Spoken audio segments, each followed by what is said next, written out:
PPh final adalah pajak penghasilan final adalah jenis pajak penghasilan yang dikenakan pada penghasilan tertentu di Indonesia, di mana tarif pajak dan perhitungan pajaknya sudah ditetapkan secara langsung oleh peraturan pemerintah. Artinya, pajak ini dipotong atau dibayarkan langsung tanpa menghitung penghasilan kena pajak PKP secara umum. PPh final berbeda dengan PPh biasa karena tidak memerlukan perhitungan lebih lanjut untuk menentukan kewajiban pajak tambahan. Ciri-ciri PPh final. Yang pertama, tidak memerlukan perhitungan PKP. Penghasilan yang dikenai PPh final langsung dikenakan tarif tertentu tanpa memperhitungkan biaya-biaya lain. Yang kedua, final atau tidak digabung dengan penghasilan lain. Penghasilan yang dikenakan PPh final tidak digunakan dengan penghasilan lain dalam pelaporan SPT tahunan. Yang ketiga, berdasarkan objek. PPh final dikenakan atas jenis penghasilan tertentu sesuai aturannya. Yang keempat, tarif tetap. Tarif pajaknya sudah ditentukan dalam peraturan, tidak berdasarkan lapisan penghasilan. Selanjutnya kita akan membahas objek dan subjek PPh final. Yang pertama, objek PPh final. Objek PPh final adalah jenis penghasilan yang dikenakan pajak penghasilan final. Objek ini mencakup penghasilan tertentu yang sudah diatur dalam peraturan perundang-undangan. Berikut ini adalah beberapa contoh objek PPh final. Yang pertama, jasa konstruksi, yaitu penghasilan yang diperoleh dari transaksi jual beli tanah dan bangunan dengan tarif 2% sampai 4%. Yang kedua, usaha mikro, kecil dan menengah, yaitu penghasilan yang diperoleh oleh UMKM dengan omset bruto tidak lebih dari 4,8 miliar per tahun dengan tarif 0,5%. Selanjutnya, subjek PPh final. Subjek PPh final adalah pihak yang dikenai kewajiban untuk membayar pajak penghasilan. Subjek PPh final dapat berupa wajib pajak orang pribadi, yaitu individu yang memperoleh penghasilan dari jenis penghasilan yang dikenakan PPh final.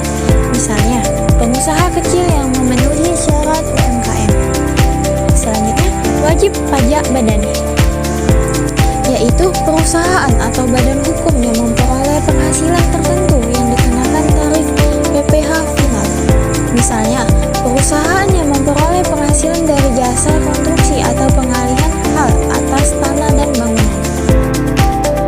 Sebelum kita lanjut membahas tarif, kira-kira apa sih perbedaan antara PPh final dan tidak final? Mari kita bahas. Perbedaan tersebut mulai dari tarif yang dikenakan, perhitungan pajaknya, yakni PPh final dan non-final, pelaporan pajaknya hingga pembayaran pajaknya. Pajak penghasilan final berlaku tarif tetap atau besarnya diatur dengan peraturan pemerintah atau keputusan menteri. Yang kedua, pajak penghasilan dihitung dari penghasilan bruto tanpa memperhitungkan biaya-biaya untuk memperoleh, menagih, dan memelihara penghasilan. Pajak penghasilan tidak final atau PPh non-final berlaku tarif umum yang bersifat progresif. PPh dihitung dari penghasilan neto atau untuk memperoleh penghasilan neto, penghasilan bruto dikurangi biaya-biaya untuk memperoleh, menagih, dan memelihara penghasilan. Tarif PPh final deposito dalam mata uang USD. Atas bunga deposito dalam mata uang dolar Amerika Serikat yang dananya bersumber dari devisa hasil ekspor dan ditempatkan dalam negeri, para bank yang didirikan atau dipertempatkan kedudukan di Indonesia atau cabang bank luar negeri di Indonesia dikenakan pajak penghasilan final dengan tarif sebagai berikut. Deposito jangka waktu 1 bulan, yaitu 10% dari jumlah bruto.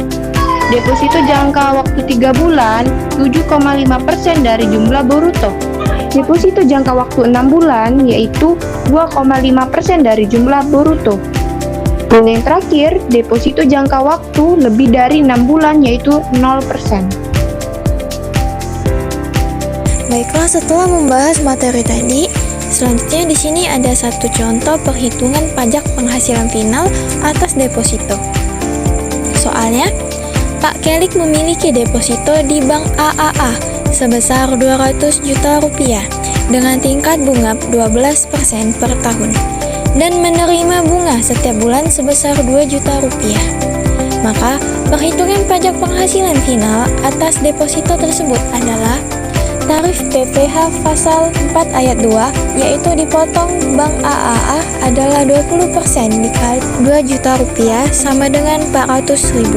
Selanjutnya, pajak deposito per tahun 400.000 dikali 12 bulan sama dengan 4.800.000.